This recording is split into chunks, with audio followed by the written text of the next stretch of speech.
Welcome back to the Stoop, football fans. It's your boy Lolo. I'm back here in the basement, coming to you guys live for another late night on the Stoop match week recap edition, where we will be going over the matches that we chose for our weekend watch list on Thursday, and we're going to be going over those. You can see them right over here, over my left shoulder. And I just want to say thank you to all the Stoop crew who's been in the house, in the comments section early on. Jimmy, Bremner's Ghost, almost always with that first comment, but love to see you on there. And Riddy, good to see you as well. Tony Turner, lots of people in here. And also thank you guys for supporting us on the show earlier today on Don't Waste the Tweet, Gary's new show that's coming out. I didn't even know that it was a new show that we were on. But yeah, I thought we did a fun job there. But good to see you as well. Bondi, I see you here. Tony already bitching, saying about fucking time. What do you mean? We started bang on time right there. And Riddy says we need an Arsenal takeover of this channel and chat room. Bring it, Riddy. We got to bring those guys, because right now what we generally have is a Leeds United chat room here. But you know why I love these Leeds guys? Because what are they asking? They're asking about my knee. They're worried about me. They're worried about their fearless leader here with his busted knee. But I'm doing better. Thank you so much for asking, Jimmy. As Mark just asked me, are you able to do scorpion kicks yet? No, but I don't think I was able to do them beforehand either. So anyway, guys, before we get started, don't forget to hit the subscribe, the share, the like, the holy trinity of the YouTube channel requests that we're doing here. And unfortunately, we are without Director John today, and you guys will notice a difference because maybe your comments do not pop up as quickly as possible, but Mark and I will do our best to keep popping those comments up. And yes, Mark, you may have to do it as well. Don't freak out about it. Speaking of which, let me bring in my lovely co-host. Don't call him Vanna White, because that's not who he is. He's much prettier. It's Mr. Mark, the only living Wolves fan in New York. How you doing, Mark? What's going on, good people? Donning your Wolves shit early. I'm doing well. I'm doing well. No, I'm not. You know, it's a little cool it's just too much of a glare. I got to turn down the lights, and meanwhile, I've got my wisps sticking out here. Exactly. So I keep it to keep my head covered. It is Wolves hat, but when I get my cake or die hat, I'll wear that one. This is what your shirt says, right? Cake or death. It's a classic Eddie Izzard bit. Yeah. I was going to say so. A long time ago. But good to see you in the comment section earlier on Gary's show as well. Very good to see some Wolves representing. Gary's show was a little lively. I like Matt from Southern Georgia. He's got a lot to say. He does. And did you see, I boosted his energy too. He was like, wait a minute, I didn't know it was going to be this kind of show. I thought he was just going to jump through the computer. He was so animated and so into it. I mean, he was the Arsenal fan equivalent of me. With his passion. Yeah, he was good. There's Bondi saying Wolver spammed him, have the momentum, and their boys can't wait to play their game. I have a feeling half of the Wolves squad, at least Connor Cody, is already at the Emirates. I feel like he's just waiting. He's waiting out front going, you open yet? You open? They're standing out there and we want our 3 points, fucker. But before we get into the chaos that will be Arsenal Wolves, that's on Thursday. We've got let's cover the rest of the week. We'll do a little pre-something on Wednesday. Exactly. And so we have another special guest here with us on Monday. He's been dying to talk about the weekend. And unfortunately, I don't know if he knows the format because Arsenal's not up on the board. But he's here, so we may have to, and we do have a little bit of an Arsenal takeover in the comments section right now, so we may have to talk a little bit about it. But you guys know him. You love his passion. He infuriates us all, but we love him. Mr. Matt Kantak, good to see you, brother. How are you? I mean, not as good as if Arsenal was on the board to talk about. Why can't we talk about this?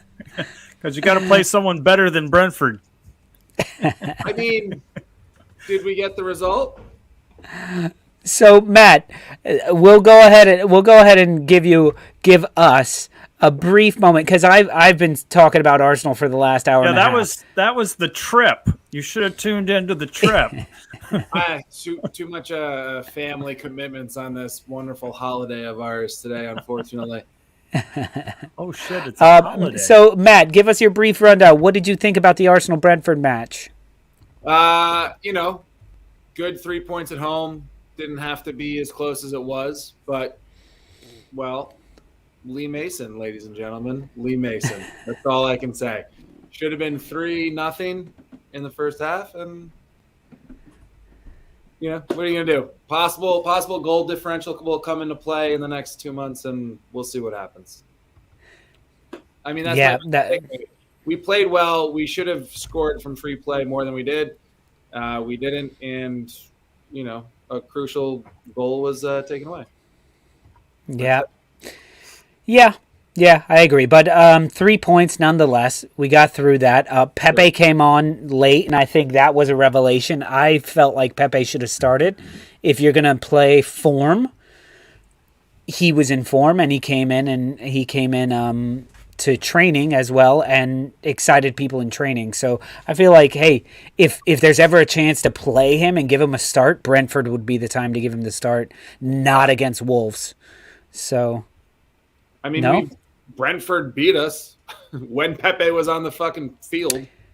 Yeah, but Pepe had come in with some form from AFCON. Okay, well, who is he going to start over? Right? Saka, to me. I mean, to give him the break, I guess, but did Saka score a goal? Towards the very, very end. Was it once Pepe was on the pitch? Was it the game winner, though? I mean, it shouldn't have been. Shouldn't have been the fucking game winner, first of all. So, Matt, unfortunately, we are going to be talking about the weekend watch list matches, but this brings up a good point. The first match we're going to talk about is Mark's Mighty Wolves taking it to Leicester City, and they did very well, except for one moment for me that pissed me off, Mark. And this was Ait Nouri going in for a 2-footed fucking challenge, which was clear yellow, which he got. But then the guy went to go and do a quick free kick, and he pulled him and threw him to the ground. And quite similar to what happened in the Wolves match that you were adamant was a red card for Martinelli. Yet clearly they didn't go yellow for that. I was never adamant that it was. I was just like, what else would you expect for that behavior? So now, what do you expect for Ait Nouri? I can't. What else do you expect for Ait Nouri? If it was called, then I'd be like, well, he deserved that. Just like Jimenez, when he got his red, I was just like, well, yeah, if that's the rule, then he deserved it because that was dumb. I mean, it was a dumb decision by Ait Nouri as well. But it didn't get called, and we got lucky, I guess. So it's a fine decision. I mean, what's that? So it's a fine decision for him to do that. It was a no decision. For your player to do it, though. That's the question. Let's get rid of the ref. Are we going to really talk about Wolves and Leicester? Or are we going to talk about Martinelli getting a red card? Because that's what we're doing right now. Mm-hmm. I'm bringing this is not talking the about previous the conversation going into this, and I'm talking about that match. I'll say this. Wolves played great. I mean, they played their game. They played did defensively. They had two great shots from outside the box that went in. I would love to say that we played well. I don't think we did. But I think we gritted it out. Sure, but that's and stuck it out and won a game despite the fact that we weren't playing our best. But isn't that your team's strength is defense, and you can at least rely on that when you're not creating a lot of chances. Yeah, and again, in the past, a game like that would have been a draw. We would have made, and maybe not even, and maybe in the final, because they put on Marsal, and the first thing he does is commit a foul to the right of the box, Really 12 yards out or something, and it's just like, fuck, we're gonna lose this one because we blow games late. That's what we do. Last year before, we blow games late, penalties. It's what kept us out of Europe a few years ago. Last game of the season, we lost to Burnley. We didn't get Europe. Mark, you said that you didn't feel like Wolves were playing that well. I thought Kjellstrand was shit for the first time all season. But I would actually say it was more surprising that Leicester seemed like they were on it. After the first 20 minutes or so, it seemed like, whoa, okay, Tielemans is having a game. Even though he didn't get the assist or the goal, he got the... I think Lookman was the one that had the game. He was a big disappointment. Because Madison didn't even start, right? Madison came on. He came on late, and he wanted the ball, and they just kept attacking. When Madison came on, Wolves started to play like Wolves, at least defensively. But I just think this is a game that could have easily been a draw. Wolves bared down, gritted it, got another goal, kept this lead, 3 points. Who scored that goal? Podence. I didn't win that. Much. I did take him as a goal scorer. And I took a $1 bet. $1 bet got me like $115 because I didn't take Matt's. I didn't call the score line, but I said Wolves to win, Podence to score, and there to be more than 15 corners. And there were 17 fucking corners. Now, Wolves get a lot of corners. Way late. I think the 17th was like 90.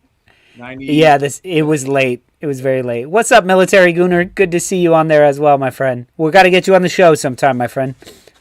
But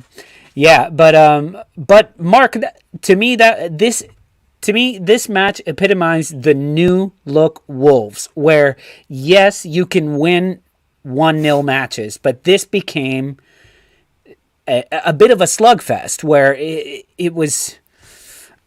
I felt like Leicester City was playing very, very well, and they had chance after chance after chance, and you guys did have a little bit of a dip, but you found a way to win it, and that's clutch for you guys. I think that if you're talking, or I'm not really talking because I don't want to jinx it or anything like that, but I'm reading the pundits talking about possible competing for the top 4 spot or the 4th spot.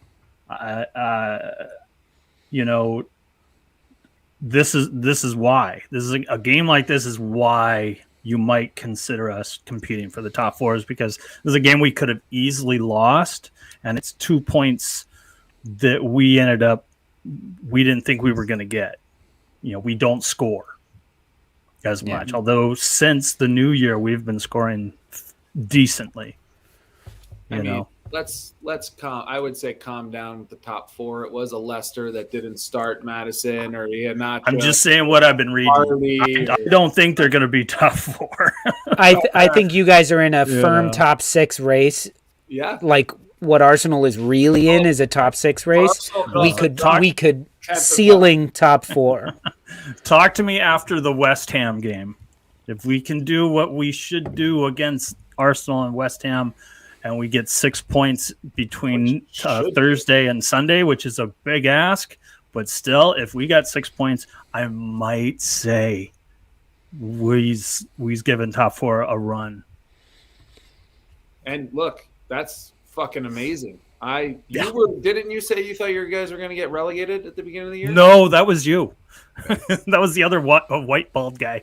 Yeah, I'm going to take the L on that one. Real bad take on my part. Cold take.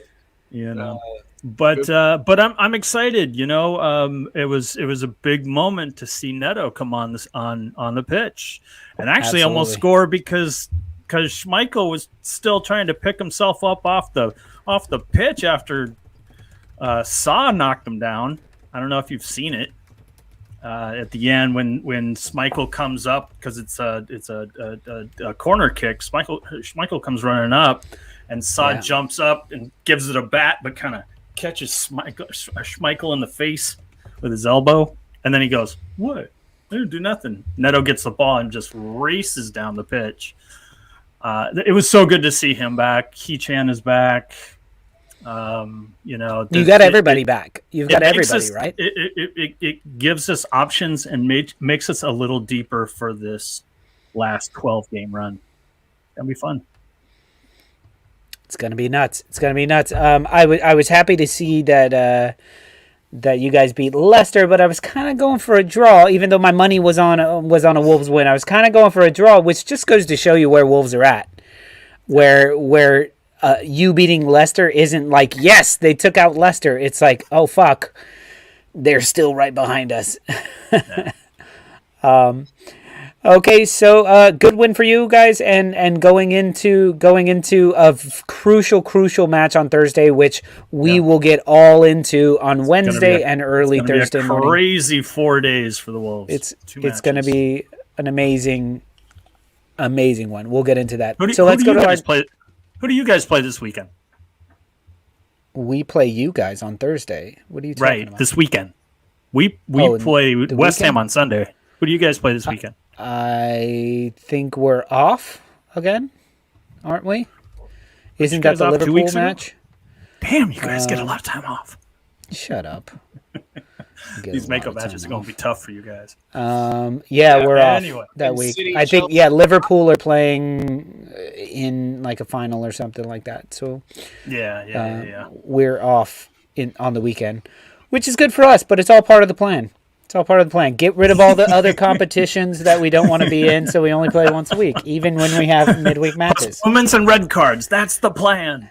Yeah, exactly. So let's go to the next match. Did you guys happen to see this Leeds United versus Manchester United match? Looked to be a blowout at the end of the first half, right? But we've seen this before. The first time they met this season, where Leeds were down 1-0 at the half, came back from the half, immediately scored a goal, but then immediately gave it up again. And that's kind of what happened here. Manchester United with 2 goals in a slugfest, wet, muddy. They were letting challenges fly. The officials were sort of letting things slide a little bit too much, I would say. I was surprised Scott McTominay was on the pitch for 90 minutes or however long he was on. Fucking real. That dude unreal. Kicked out of the league at this point. But you can also he just gets so hidden by Fernandez and Pogba when they play together. You can get away with McTominay. He's like the Ty Domi of the English Premier League, and I really wish Director John was here tonight for that reference. That's what I'm saying. All he does is go out and fucking take people out and not get carded for it. There was a challenge that he had 5-10 minutes into the match where I was like, that is a clear yellow card, and you could see the ref, because it wasn't his first foul. In the first that early in the match. It wasn't his first foul in the first 5 minutes. Right. And the ref was like, I know. It was one of these I know, but it's too early. And then he continues making yellow card worthy challenges for the entire match. Cursing out the player he fouls afterwards. I said this, no one really responded to it, but he kind of looks like a Scott Farkas, O'Doyle rules, Deliverance style rape baby to me. He just, right? He looks like a villain in every cartoon we grew up with. We're pale, headed, the bad guy, the bully. Yeah. For real.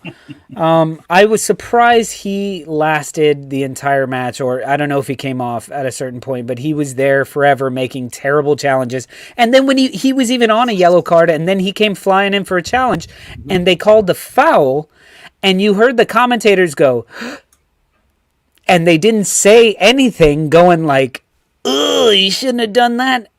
And then they said, just a foul for McTominay there. Are you... how does an Arsenal fan not get furious at that?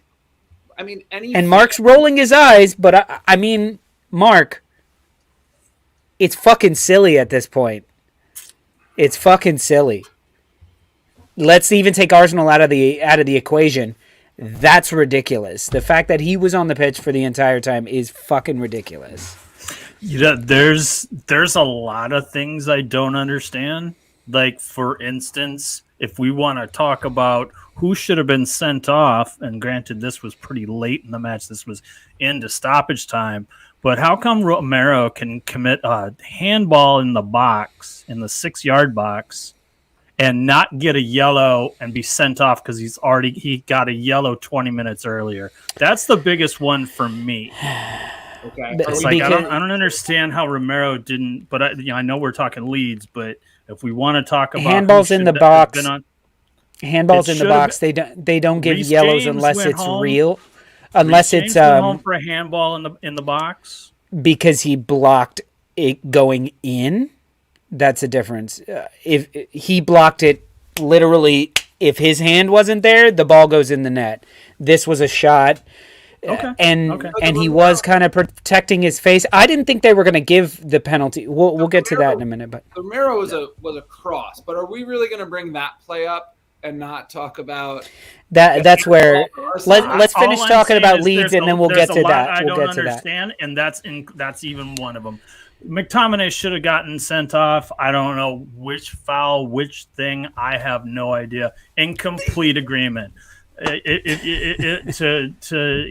don't know what you want. I don't know what you want to get to on this road, but that's fine. No, because so much of this match was, and like I say here, classic football. So much of this Leeds United versus Manchester United looked like classic football. They were letting some kicks get away. There were moments where the ball was being kicked around inside of like 4 people were like foul, and somebody went away with the ball and the ref was like, well, let's let it play. And that I'm like, okay. That was definitely a game to take the under in corners just because the ball could never get out of bounds. It doesn't go fast enough to. Thanks for the advice now, because I took the over. The over was 8.5. I'm like, easily. And it's the only thing I missed on. I got the ball just couldn't roll far enough. It would roll out of bounds and it would just stop in a puddle of water. I missed it by like 3 corners. It was stupid.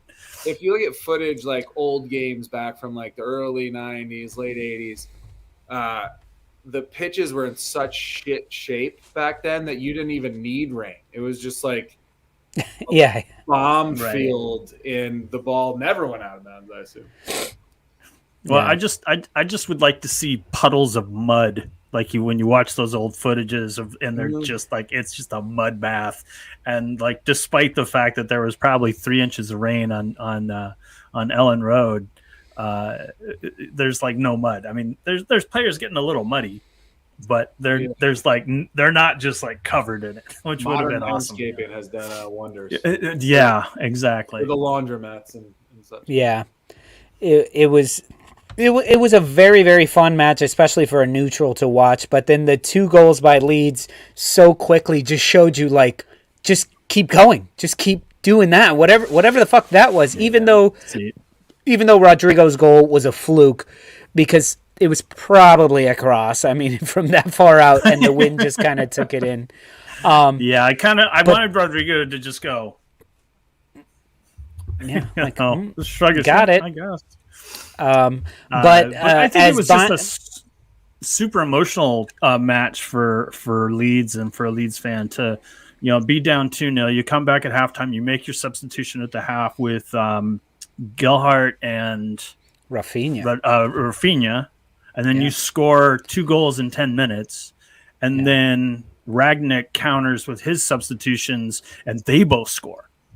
Yeah, that was the and like at the end of the match, just Rafinha was just like, "What do we have to do to get a win?" He was spent, and he only played a half. Yeah, I don't know. And listen, Bondi was getting on Cleach here. If only Cleach could kick the ball. But Bobby says Cleach had a good game, and I do believe Cleach, however you say his name, he had a very good game, but he did have an opportunity to smash a ball in and gave like the softest kick, and it could be partially due to a heavy ball, wet ball, I don't know, but but really could have smashed it in there. But I thought Cleek had a good game. Didn't Elanga he was do all the over the same place. thing right before it though? Who? Elanga or El? Yeah. He had the same thing, Right? where he kicked it straight at him, not very hard. Hit it hard and scored. But those show you, those are the dead legs, the dead pitch, the water. Fucking hard. You know, Oh I my don't care God. what shape you're in.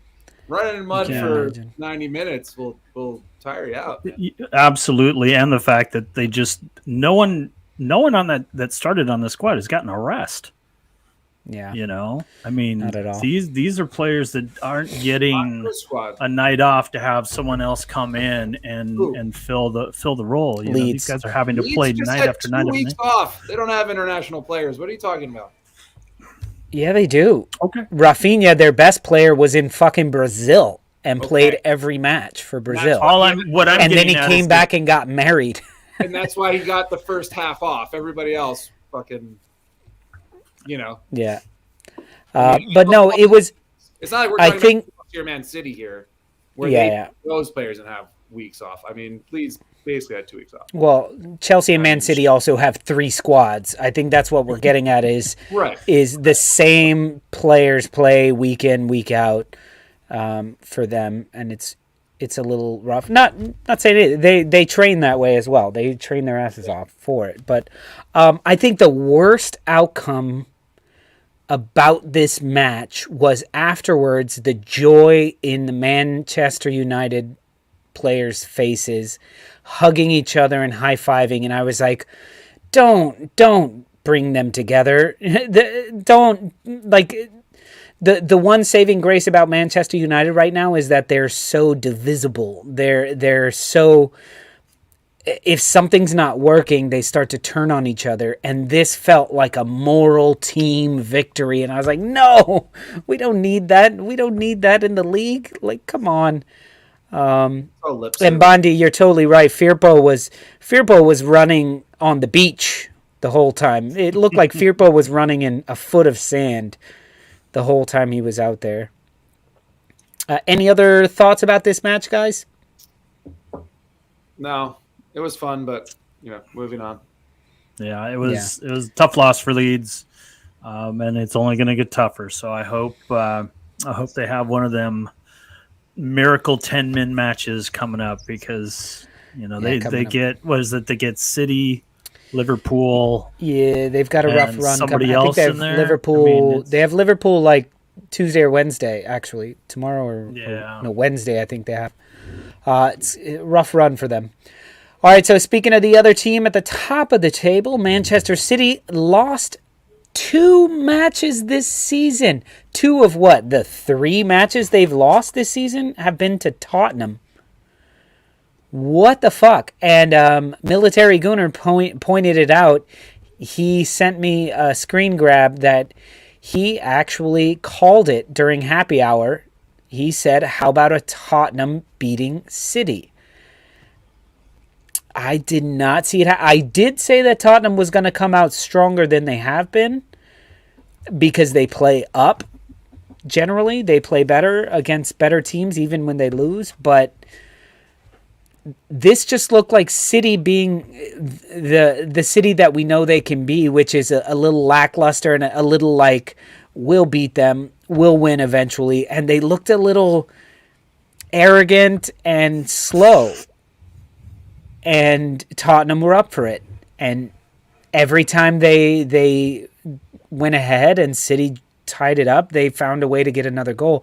They even had a really good goal that was called offside on like the 3rd player back, like when he first received that ball. Yeah, Kulusevski, who had a good game. So he was great. Not as good as Harry Kane. But Harry Kane showed up. Kulusevski showed up. It was a good game. And look, City only got back into it because of that. Now we can talk about it because of that handball in the box, which to me was less of a penalty handball than the one in the Arsenal match, because this one was a rocket at his nose, and he went like this. and blocked his face. I think if he doesn't put his hand up, the dude's got a broken nose and broken face. The way that it looked, he went like this and fell to the ground, and it was a handball. He threw his hand up and it touched the ball. Handball. But those aren't being called everywhere. So the most frustrating thing about it, right, is that there was a long VAR look in the City match. Long look. Took their time, read the rule book. In the City match? Yes. In yesterday's match? Yeah, the Romero. He looked at the monitor for like 3 seconds. Yeah, but they looked at it. It was going. They were looking at it the whole time, though. But the game was still progressing. Yeah, but that means they're looking at it. That means they're looking at it. I would expect that they would. Okay, well, so here's a kicker. Do you know who the VAR referee was? Who? Lee Mason. Do you know who it was for the Arsenal game? Lee fucking Mason. So when Arsenal fans complain about this shit and you say, well, was it the same ref? Because that's relevant. I mean, like, do we not have grounds? Do we not have grounds right now? In these decisions, do we not have grounds right now to complain? If the show was called Travesties Against Arsenal, then yes. But this is the show where we are reviewing yesterday's match, but let's look at this 2-3 games ago. But let's look at this. Had Harry Kane not found a way to score the winner, Tottenham would be fucking furious and would have every right to be furious because that is not always given as a handball. So that had to they made a choice to give that a handball, and that very same referee had a choice the day before and said no. So what changed his mind?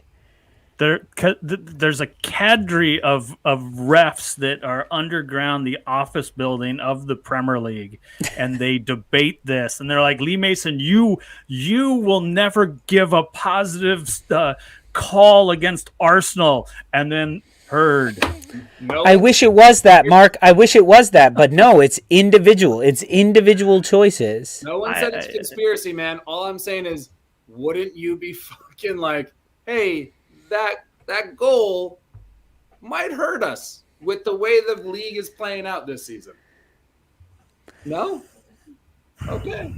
But like, out of all the teams in the league that need a penalty, and Mark, you were on the receiving end of one of those terrible decisions. Yes, absolutely. Handball. Was it what? Can we have someone look that up to see if it was Lee Mason on the pitch? Because then you'd have something. It probably was. Or VAR, actually. Have something.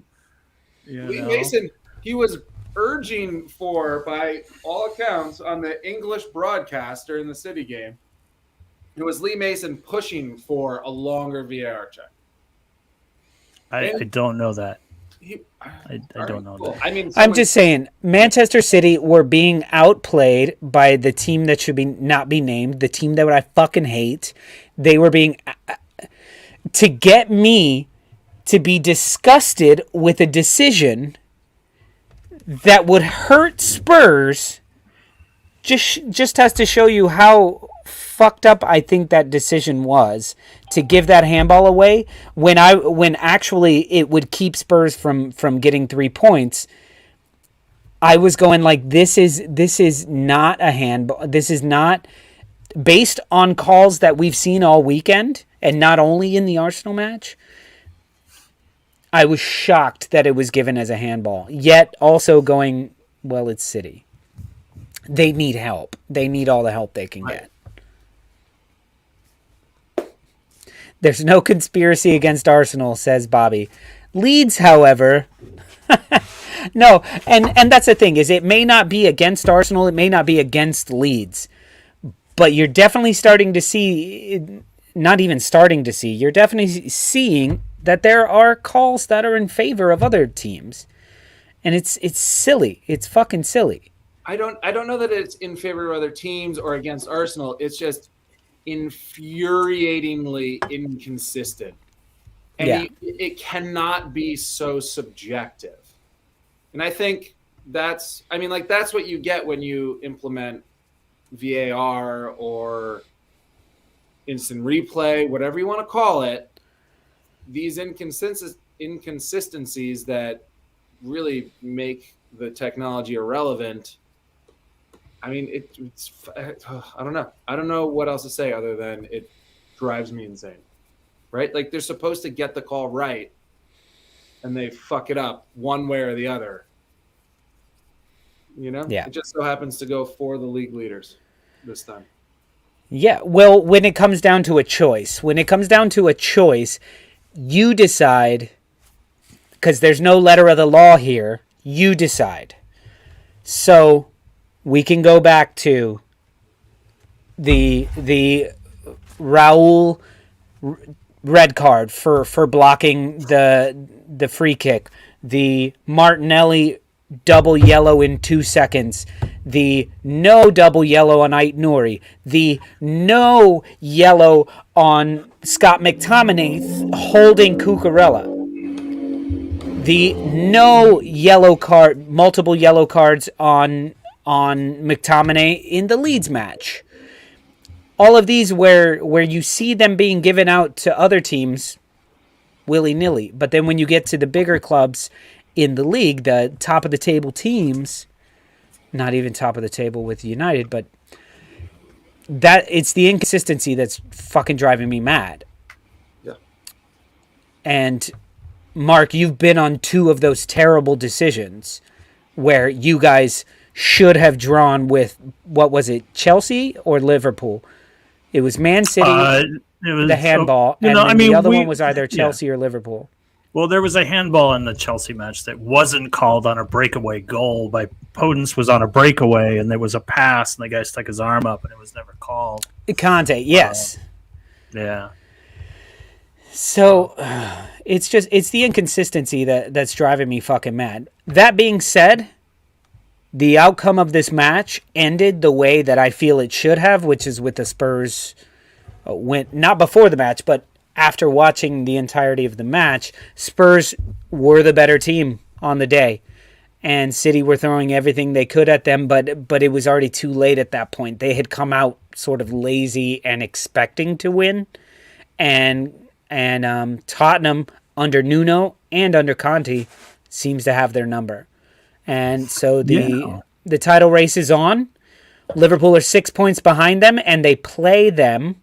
So if City slip up once this season, it's all open. Once more, I should say. And let's look at the teams that they've lost to, though. Who have they lost to? They lost to Crystal Palace and Tottenham. And they drew to Southampton. That just goes to show you can't say that it's not going to happen again. It may not happen against Liverpool. It may not happen against Chelsea. It may not happen against Arsenal. It may not happen against West Ham or Wolves, even. Right. It may happen against fucking Watford. Right, but it can happen. Beaten every other team. Yep. Right. So, and you also can, you can say that, yeah, maybe they are taking their foot off the gas a little bit, because again, I think they're going for the Champions League. It's that, or when you have that much of a lead, right now it's 6, but so that's still pretty substantial. If they. Given how much better they are of most of the table, they're just going to continue to win and win and win. Yeah. And if they win the Champions League and lose the league, it's not like it won't be the end of the world. No, it's not the end of the world because they get called back on being champions, right? Even if they fall out of the top 4. Oh, wait a minute, they're not. Oh yeah, they're not going to fall. No, they're not going to fall out of top. If they were to. They would be automatically qualifying for next year. Yes. Yeah, but that's not going to happen. Certainly, that's fall out of the top. They're not playing. Pep is not playing that game for sure. No, but Either way, it was a crazy little weekend. Lots of goals and lots of what I like to call classic football. It looked like some back and forth. No real dominance is shown except by Burnley, which was crazy. Burnley over Brighton. That was fucking. Nobody could have called that. That had draw written all over it. Weghorst. Fucking Weghorst. 619 or something like that. Yeah. Chasing down Cucurella. We'll see, but I tell you what, the top 2 is now in play. The next 4 is going to be interesting to watch, but also the bottom 3 is going to be interesting to watch because Norwich even scored on Liverpool. Norwich even proves to be that they're not the same Norwich that was at the beginning of the season. Mm-hmm. Newcastle as well. Do you realize Newcastle hasn't lost since December 7th?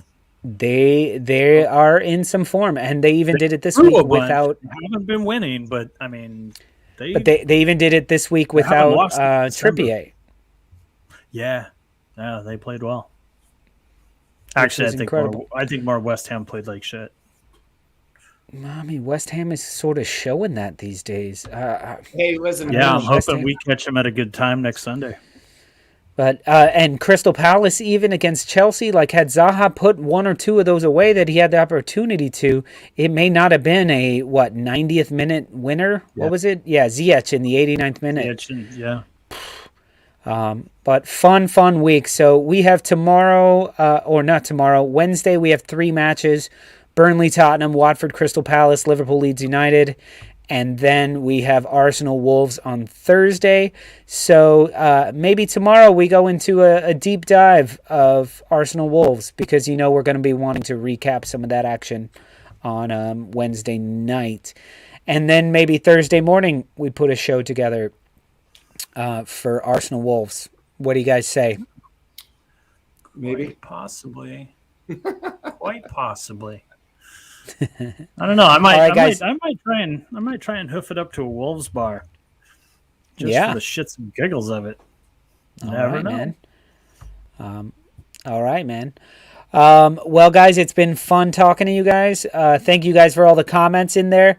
Matt, thank you for joining us as well, even though we weren't supposed to talk about Arsenal. You always force the issue, which is good for me.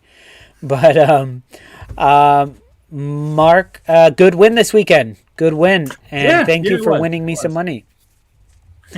I had nothing to do with it. All right, guys. We'll see you guys back tomorrow here at 10 o'clock, and we'll be talking something else. Once again, if you guys want us to talk about anything specific, please go to onthestupidlolo.com. Join up there. Get in the comments section there. You can talk about whatever you want to talk about, and let us know if there's any topics that you would like us to cover. If not, we will see you back here at 10 o'clock. Please hit the like, the subscribe, the share, all of that, and let people know about these crazy Americans that that talk football with a little bit of sense to it. All right? Good night, guys. Love you. Peace from Brooklyn, y'all.